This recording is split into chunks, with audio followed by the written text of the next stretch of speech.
Ang mabining patak ng ulan ay humahalik sa bubong ng maliit na talyer. Bumubuo ng isang ritmong parang pintig ng pusong nag-aalab sa gitna ng katahimikan. Ang amoy ng basang lupa, langis at bakal ay sumisingaw sa hangin, ngunit ang mas matapang na halimuyak ay ang pabangong nagmumula sa babaeng hindi dapat narito, si Selena Vasquez. Nakatayo siya sa madilim na sulok. Ang kanyang manipis na silk na damit ay kumakapit sa bawat kurba ng kanyang katawan. Bahagyang basato ng ambon. Ang kanyang mataas na takong ay marahang tumunog sa sahig na semento. Isang tunog na pumukaw sa lalaking abala sa ilalim ng hood ng kanyang sirang sasakyan. Si Joaquin Rivas. Siya ay isang lalaking pinuo ng araw at pawis. Ang kanyang balat ay may tingkad ng kaymangging na hubog sa matinding sikat ng araw. At ang kanyang katawan ay hinulma ng taon ng paghihirap at pagtatrabaho. Sa ilalim ng makipot niyang puting sando, kitang-kita ang paggalaw ng kanyang mga kalamnan sa bawat kilos nito. Ang bisig na batak at ang kanyang dibdib na bumabakat sa telang basa ng pawis. Nang maramdaman niya ang presensya ni Selena, marahan siyang tumayo. Pinunasan ang grasa sa kanyang kamay gamit ang lumang basahan. Ngunit hindi yun sapat upang tuluyang mawala ang bahid ng dumi.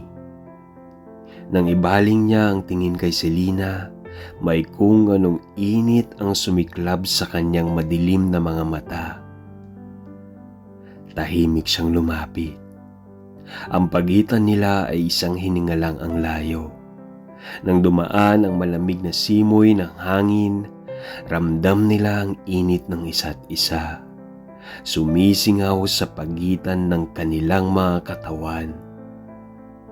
Napalunok si Selena. Hindi niya alam kung bakit siya nandito, o baka naman alam niya. Ngunit hindi niya lang matanggap ang katotohanan. Katotohanan na matagal na niyang pinapangarap ang gabing ito. Hindi siya umatras nang abutin ni Joaquin ang kanyang muka. Ang magaspang niyang palad ay dumapos sa makinis na pisngi ni Selena. Hinagod ito ng hinlalaki, parang tinatandaan ang hugis ng kanyang muka. Ang init ng kanyang balat ay dumaloy sa sistema ni Selena. Kumalat sa kanyang katawan tulad ng apoy na hindi na mapapatay. Dahang-dahang bumaba ang kamay ni Joaquin. Gumuhit sa linya ng kanyang leeg, pababa sa kanyang balikat. Ang manipis na strap ng kanyang damit ay lumuwag, dumulas pababa, kaya't lumitaw ang makinis niyang balat. Napasingap siya, ngunit hindi siya lumayo. Sa halip, inilapit niya ang kanyang katawan kay Joaquin. Ang kanyang dibdib ay halos sumasalubong sa matigas nitong katawan. Isang halik lang ang pagitan ng kanilang mga labi. Nagantay siya. Tila pinapatagal ni Joaquin ang sandali. Pinalilihab ang pagnanasa sa pagitan nila. At nang sa wakas ay dumampi ang labi ni Joaquin sa kanya, hindi yon banayad, kundi mainit, malalim at walang pag-aalinlangan. Sinagot niya ang halik, isang pagsuko sa matagal nang nilalabanang damdamin. Ang kanyang mga daliri ay kumapit sa matigas nitong braso, dumaan sa kanyang balikat hanggang sa mahawakan niya ang kanyang batok at hilahin ito papalapit sa kanya. Niyakap siya ni Joaquin. Ang mga bisig nitong matigas at mainit ay parang proteksyon at pag-angkin sa parehong sandali. Bumaba ang kanyang labi sa leeg ni Selena. Iniwan ang may init na halik sa bawat pulgada ng kanyang balat. Napapikit siya. Ninanamnam ang bawat galaw ng lalaki sa kanyang katawan. Joaquin, mahina niyang bulong, isang pagsusumamo at isang pangangailangan. Ibinaba ni Joaquin ang kanyang labi sa kanyang balikat. Nilasap ang tamis ng kanyang balat at ang kanyang mga kamay ay dumaan sa kurba ng kanyang baywang. Masuyong humawak, ngunit may bahid ng pangangailangan. Bumaba pa ang halik niya, pababa sa kanyang dibdib habang ang daliri nito ay gumuguhit ng apoy sa balat ni Selena. Nang dumaan ang malakas na hangin sa talyer, ramdam nila ang lamig ng gabi, ngunit hindi ito sapat upang patayin ang naglalagablab na init sa pagitan nila. Hinila ni Selena ang mukha ni Joaquin. Muling hinanap ang kanyang labi, isang matinding halik ng pag-anyaya sa kung anong mas mapanganib, mas matindi at mas nakakawala ng katinuan. Hindi na siya ang babaeng mula sa marangyang buhay. Hindi na siya ang babaeng may ginintuang pangalan. Sa sandaling iyon, sa mga bisig ng lalaking nasa harapan niya, isa lamang siyang babae. Isang babaeng nasusunog sa pagnanasa at isang babaeng matagal nang nauuhaw sa tunay na init ng pag-ibig. At sa gabing iyon, sa ilalim ng ulan at buwan, isinuko niya ang sarili sa lalaking noon pa niya hinahanap. Ang ganda mo, mahinang bulong ni Joaquin na halos isang paghangang dasal. Inila niya ito pabalik sa kanyang labi at muling nagtagpo ang kanilang hininga sa isang mas mainit at mas mapangahas na halik. Naging mapusok si Joaquin. Parang isang lalaking matagal nang nauuhaw at ngayon lang pinayagang tikman ang matamis na kasagutan sa kanyang mga pangarap. Ang kanyang mga kamay ay gumapang pababa sa likuran ni Selena. Dumaan sa bawat kurba ng kanyang katawan.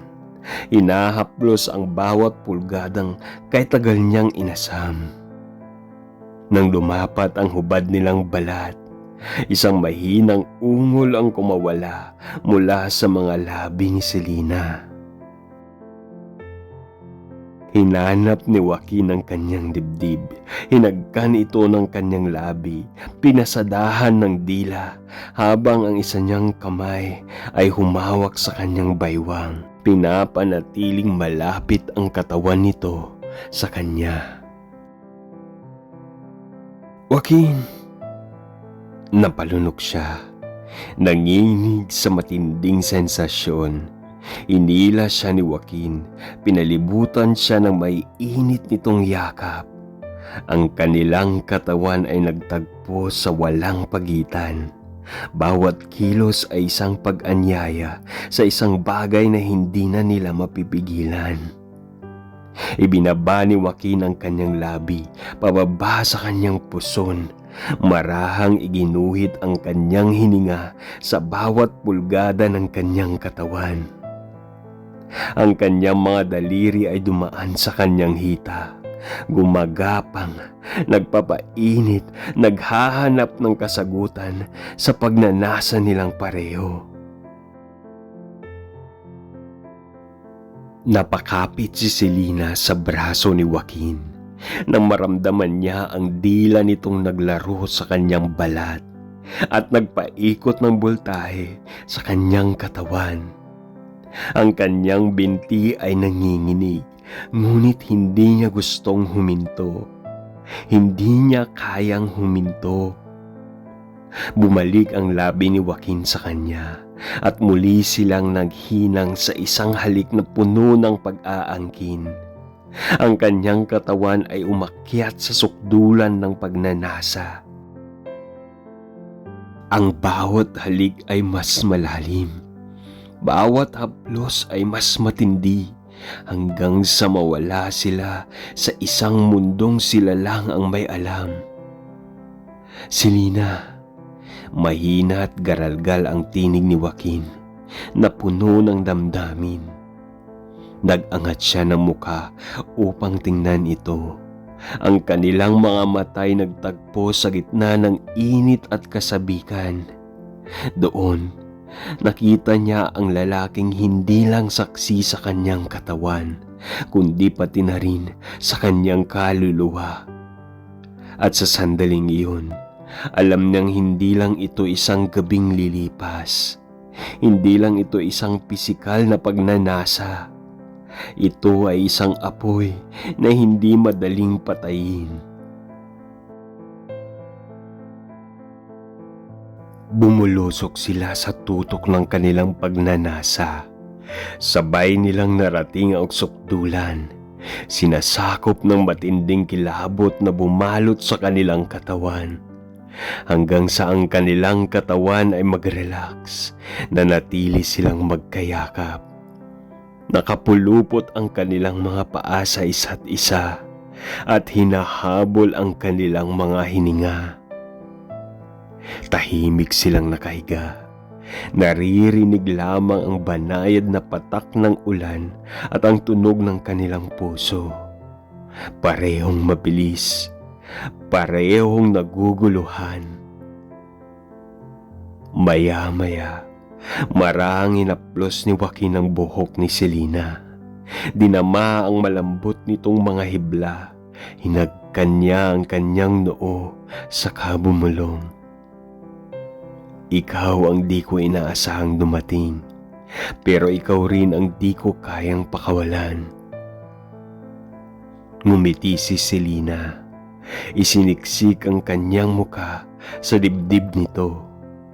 Hinayahan ang init nilang dalawa na manatili sa ilalim ng malamig na gabing iyon. At sa unang pagkakataon, sa matagal na panahon, pakiramdam niya ay nasa tamang lugar siya. Dahan-dahang bumalik ang katinuan ni Selena habang nakayakap siya kay Joaquin. Ang kanyang pisngi ay nakasandal sa matigas nitong dibdib habang ang kanyang mga daliri ay gumuguhit ng maliliit na bilog sa balat nito. Tahimik ang buong paligid maliban sa marahang tunog ng ulan sa labas at ang mabibigat nilang paghinga. Ngunit kahit gaano pa kainit ang gabing ito, may isang katotohanang hindi niya matatakasan. May ibang buhay siyang babalikan. Napapikit siya. Pilit nilulunod ang bumibigat na katotohanan sa kanyang isipan. Ngunit nang maramdaman niyang hinahaplos ni Joaquin ang kanyang buhok, para bang gusto niyang manatili rito, sa kanyang bisig, sa lugar na ito kung saan siya tunay na malaya. Kailangan ko nang umalis. Mahina niyang bulong, pero ramdam ang panghihinayang sa kanyang tinig. Hindi agad sumagot si Joaquin. Sa halip, hinigpitan nito ang yakap sa kanya, para bang gusto siyang pigilan. Ang init ng kanyang katawan ay bumalot kay Selena, pinapaalala kung gaano ito kahirap iwanan. "Babalik ka ba?" Mahinang tanong ni Joaquin na halos pabulong. Tumigil siya, hindi sigurado kung paano sasagot. Alam niyang dapat siyang lumayo. Si Joaquin ay hindi bahagi ng mundo niya. Siya ay isang Vasquez, tagapagmana ng isang marangyang buhay, habang si Joaquin ay isang mekanikong lumaki sa hirap. Ang pamilya niya ay hindi kailanman tatanggap ng isang katulad niya. Ngunit ang puso niya ay kumakawala sa rehas ng kanyang pangalan. Hindi siya sumagot. Sa halip, marahan niyang hinalikan si Joaquin sa labi. Isang halik na puno ng pangako at pait. Ninanamnam ang bawat segundo bago siya bumangon at kinuha ang kanyang nalukot na damit sa sahig. Habang isinusuot niya ito, tahimik lang si Joaquin. Nakaupo sa sofa, pinagmamasdan siya. Nang tumayo siya sa harapan nito, ay nagkatitigan sila. Ang kanyang mga mata ay puno ng pangungulila kahit hindi pa siya umaalis. "Paalam, Joaquin," bulong niya, bago dahan-dahang lumakad papalayo. Sa bawat hakbang niya papalabas ng talyer, pakiramdam niya ay may isang bahagi ng kanyang kaluluwa ang naiwang kasama si Joaquin. At sa paglabas niya sa ulan, sa pagbabalik niya sa tunay niyang mundo, isang bagay ang malinaw. Hindi na siya kailanman magiging pareho.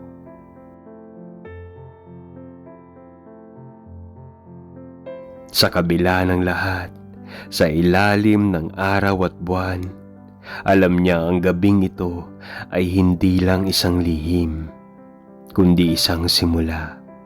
Isang simula ng isang bagay na mas malalim, mas masakit, at mas totoo kaysa sa kahit anong naranasan niya noon.